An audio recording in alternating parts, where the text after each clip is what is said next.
All right.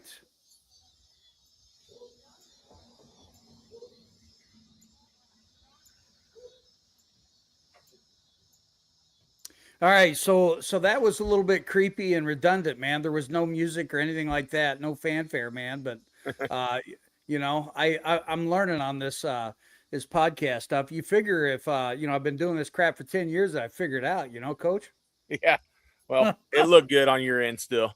I appreciate it, man. But see, I have guests like you because you make me look even better. I'll throw that. Uh, Coach, last week you had a scrimmage. And I kind of think that Danville's kind of on the up and up. You know what I'm saying, as far as physicality and who they are and what they're all about. You know, uh, what can you tell us about some of the positives that came out of that? Yeah, I thought offensively we moved the ball pretty well on Friday night. We had a lot of mistakes. I mean, I think everybody, that's one reason you play these scrimmages, to find a lot of the weak spots and where maybe you're undisciplined at. And we obviously had plenty of those problems. But I think on the overall night, Grayson Walker, he had a really good night. I think he was 10 for 11 throwing the ball. We had one drop ball, so did a really nice job getting the ball to our guys in space. Our running backs all had a pretty nice night. Griffin Jones, I think, busted one big run for us, but um, you know, there were a lot of things that I thought were decent, and then we held way too much. I think if officials wanted to throw the ball, or throw the flag, they could have thrown the flag a lot more than they did on us. That was something we really got to clean up. Defensively, we found some. We just got to keep working on tackling the basics, the fundamentals of football. We put the football on the ground a couple times that really hurt us. Ball security drills. So you think about all those fundamental things, and then I think about, as a coaching staff, that we probably haven't emphasized enough of that in the first few weeks. I mean, when you go back to it, it's you talk about it, but we haven't been doing all those drills that really just overemphasize it all the time. So that's kind of our focus today at practice, getting back to those fundamentals, tackling, ball security, run blocking, using our feet, using our hands, our pad level, all those things. So those are all the big things that stuck out, and it was a really good scrimmage. I think Danville, like I said, they've been growing and getting better every year. I think they had a few players that did not play on Friday. I would say they're going to be probably a little better than what they were on Friday night. They were just keeping those guys healthy for this week, which is totally understandable. So it's always been good for us to get together and be able to compete against somebody else. So I thought that's the biggest thing. I thought our guys did that well. They came out and competed, and they're the ones telling me what they need to work on too. So they're seeing their mistakes, and they're saying what we need to do, which is really, really good to see. I think that's a lot of growth for our kids too, to understand, like, hey, we got to run more. So I said, well, I think so too. You guys just complain about it all the time. So yeah. 100%. Now, are you getting much sleep, man? I'm seeing the bags under the eyes. Like, it's game week, right? I mean, Oh yeah. Well, I don't know that I sleep much during football season ever, or really any season, but that's just me. My brain goes a million miles an hour, and it just doesn't shut off for me. So, which is all right. I mean, I just get excited about football, and I like seeing these kids compete, and but I get enough sleep. Still get enough. well, I remember those days too, man. But there's nothing like it in the world, man. To be able to coach the game you love, and and give back, especially looking at you at your alma mater. Now, any surprises? And part two question: have you solidified your line? Yeah, for the most part, we still got. I mean, we have a starting five now. And we have a couple guys that are really close, and they're able to come in, and they're going to give us some depth. But our first five right now, Keegan Heaton's at left tackle. He had a pretty nice game. He's a senior. Tate Dorothy's another senior. He's at left guard for us. Merrick Lamb's our center. He's a senior. One of the kids I was talking to, you come back from injury.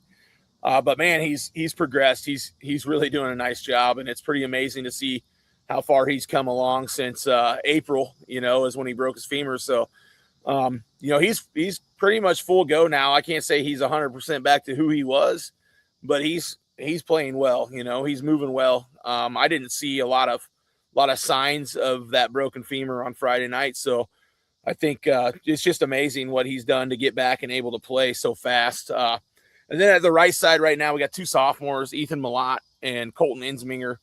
I think both their growth, we had a scrimmage camp week against West Liberty. We went and had a team camp with them, and kind of the growth from then to Danville, and just seeing like they're getting after it.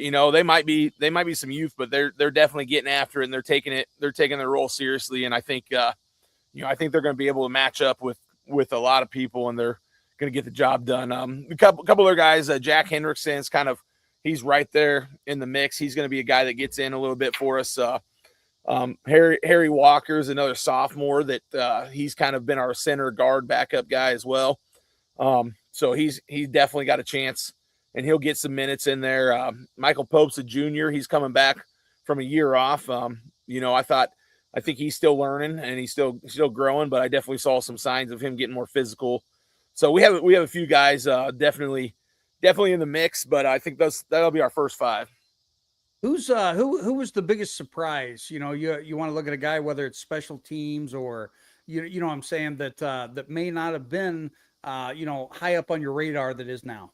Yeah, well, we didn't do special teams Friday, which that's kind of a big thing we got to work on this week, is keep making sure we try to spend at least 15 to 20 minutes a day on special teams and during our practices, so that's one thing we're going to focus on this week. So, PAT and field goal is such a big part of the game that we have a guy that can boot it. We just got to keep practicing it, keep repping it to be, automatic on the PATs and have a chance to get those extra points on fourth down. So, I think a kid, there's a couple. I think Grayson Lowry, he's a senior. He came out this year. He wasn't out last year. Really good athlete, plays basketball, plays baseball, did play football before, but he had a really nice night. He I don't know, caught a couple passes, probably had about 50 yards receiving, had a pick six in the game. Kind of took over the defensive backfield, was able to help explain, and help out, kind of knows what everybody's role is. And I thought him being able to be a little more vocal there and help kids out was really good to see, for having a year off. I think he's one to look out for. I don't know. There was I thought our running backs ran hard. They were hitting the hole. Definitely improvement from last year on their patience and vision. They're definitely stronger than they were last year. They worked their butts off in the weight room. So, I have no doubt that they're going to be a handful to take down, but I was pretty happy with kind of their patience in the game. And, every receiver caught the ball that was thrown to them. So that to me was, really good to see. I think overall we were like 11 for 12 throwing the ball. So, and one of them was a high ball that could have been maybe caught. I called it a drop and a bad pass, so I put it on both of them. But, a lot of good chances out there. And I don't know if there's one person really that stuck out other than, we were able to distribute to a lot of people.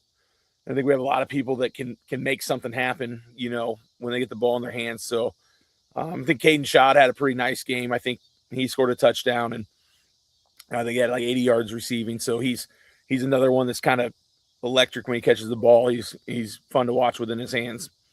And I'll throw it out there. 11 out of 12 is pretty damn good, man. That's a good. Yeah, for 30 plays, you couldn't ask for much more than that. Jake Musselman had some reps at quarterback as well, and I think he was 4 for 4 throwing the ball. So, wow. 3 for 3 or 4 for 4, but just making the right decisions. So that's really good to see this early.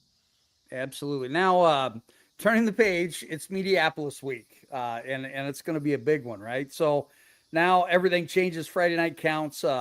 How different does the atmosphere around practice feel? Now, granted, it was the first day of school and practice was now notoriously, with my past experience, this was my worst day of practice of all time. How did you guys do? Yeah, I would agree with you on that. I was pretty happy, pretty pleased with, especially our older guys today. I think we went and watched film for about an hour after school. We didn't get out to the practice field. We didn't start practice till 4:45 because we were watching film, and we were out there till about 6:30.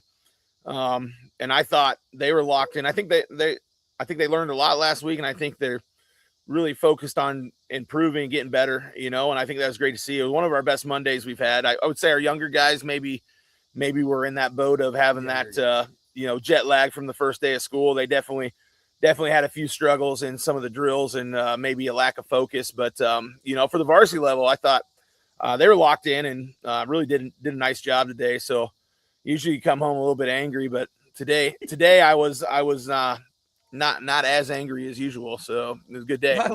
I like that. Not as angry as usual. You're bringing back so many memories. Most of the time, I was pretty doggone angry, Coach. But I always tell myself I'm not going to lose it on a day, but I don't know that I ever make it through that day. So yeah. Now, I won't bring up our glazed eyes, and oh my goodness, today was a long day, for all of us. But now, Mediapolis, I'm guessing that you watched a little tape, or you did, so. Um, who do you see as that may give you some problems? Last year was a 3-point game. You're going over there, but man, I think both of you guys have kind of taken a step way up. So. yeah, I was able to watch the scrimmage with Fort Madison there on Friday, and I think the one guy that really sticks out to me, the running back, runs hard. He runs with low pads. He's gonna bring it to you. I think that's number 4, his name off the top of my head right now, but obviously they got their quarterback return and King. He likes to sling it. I think obviously they've got a couple linemen that get off the ball really well. One of them's only a sophomore, I think 55, but he kind of impressed me there during the scrimmage. He got off the ball hard. I think he can give us some fits for sure. Those linebackers are going to fly around. I think, they're always a well-coached team, and they always play just so fast and physical. I think, they do a great job of getting their kids ready all the time over there. I think Coach Borison, he's been doing it a long time, and just a really good coach. I've never seen that team not come ready to go. So it's going to be a fight. I would say they're going to try to run the ball. And then I know from previous years, they like to get you on some screens. We definitely got to work some of those things. I think last year they caught us on some screens and we weren't prepared for it. So kind of point of focus this week. And then, really us doing our assignments. I think that's one thing on defense we found out really quickly on Friday night was sometimes we went and did our own thing instead of having our gap integrity and, trying to explain that to the guys. That's going to get you beat in a game, when you're going out there against a team and you're in a dogfight and you go to the B gap instead of C and you don't have contain, you're going to lose a game because of that. So that was a big learning moment for a lot of our guys, just understanding you got to do your assignment, your responsibility. That's what matters. Now, I'm gonna totally shift gears. I'm gonna ask you, why is it that you love football so much? Well, I grew up playing. I think just the lessons of football. Obviously, the coaches I've had, kind of, I've always been a sport guy. I've always wanted to be involved. I've always respected the coaches I've had and kind of, want to be in that role, I guess. And playing in college, I learned a lot through that, and just, it's a way to keep in the game and keep growing the game. And I think seeing some of the kids I've coached in the past, getting into education, wanting to get into coaching, going and playing the game. I love seeing kids go play in college, wherever it may be. It doesn't matter to me. I think so many great lessons in college and great people you meet being able to play the game. So if we can get them to love the game and love the work ethic for that, I feel like, obviously in your long run, in your profession, whatever you end up doing, there's so many great lessons out of it. And I just think the people involved is what I love, I love seeing the kids grow, just seeing them mature from a freshman through a senior. And it's amazing what they can do in 4 years. I look at our seniors now and they're little twigs when they were freshmen, and they've done so much work. And I think it's all these classes that come through. So it's pretty amazing what they can do in a couple of years when they commit to it. Well, I'm going to say that the what do you call it? The purpose was on the board, and you got an A+ on that answer. Well, thank you. I figured, I figured I'd get a kind of a laugh out of that. But no, looking forward, to this ball game. I'm going to be broadcasting down in Fort Madison, but I'm going to be keeping my eyes on this one. Hey, I just want to say good luck, and tell the boys that the doghouse is going to be rooting for them, in this fight. And just like you said, Borison's a great coach. He's been around a long time. Defeated a very good Centerville team last year, and and you brought up the players that become coaches. I found it interesting that I all these coaches that I had when I was a head coach would I might beat them once, but then they kicked my ass about 3 times in a row, man. And I'm like, what? Yep. No, Yep. but that's what it's all about. Now, what are you telling your guys? Let's say Tuesday, Wednesday, Thursday to keep that mojo going. I think it's got 1 week at a time. It's first week, right? First game Yeah. week, first real competition. If they can't motivate themselves to be fired up for that on Friday, then they don't have that want to really keep getting better and growing through 9 weeks of football and playing your best at the end. I mean, we're so far from doing everything we want to do. We're trying to tune in on what we, kind of our basics of things, and before we start putting more things in. So really trying to execute those, to perfection. You're never going to be perfect, obviously, but getting those in before we start putting more wrinkles in the game. And I think that's what I've seen out of our guys is we're always learning every week, something new, something more every week. And I think that keeps them on their toes. They keep asking questions, which is always great. And, I think as long as they have the drive and they, I think what's nice is some of them have, obviously seen an unsuccessful year and they've worked to see some success. And now, what do you do to keep it going? You've got those older groups have to be the ones that really lead the way and keep it going and keep every class going through. And, I've been fortunate that every team I've had here has always worked to the end. And, that's learning and playing our best ball at the end is what it's all about. So hungry to play week 1. So I don't think there's gonna be a lot of motivation factor there. I think they'll be ready to go. Now, have you had a Bob Jensen, sighting at practice recently or no? Well, he's been on vacation for a little while, so I think he gets back maybe Tuesday, maybe tomorrow he's back. So I'll see him this week sometime for sure. You tell him that Coach Banks said, "Hey, I love that guy." But hey, any final shout outs this week? And also, if you get a chance, shoot me your who you think's your player of the game that we'll put up for Doghouse Player of the Week, and we'll vote on that over the weekend. Yeah, I'll shout out. Man, I don't know our senior guys. They're really learning. They're fighting. They're pushing everybody. We got 4 captains. I guess I'll shout those guys out. We voted on our captains here this week or the end of last week there. So Grayson Walker's our quarterback. Tate Dorothy's our left guard. Keegan Heaton's our left tackle. Brody Clark's our tight end. They both play on the defensive side as well. So those 4 guys earn the respect from their teammates, and those are the guys that we're going to follow the field on Friday night. So good for them, and excited to see what they can do this year.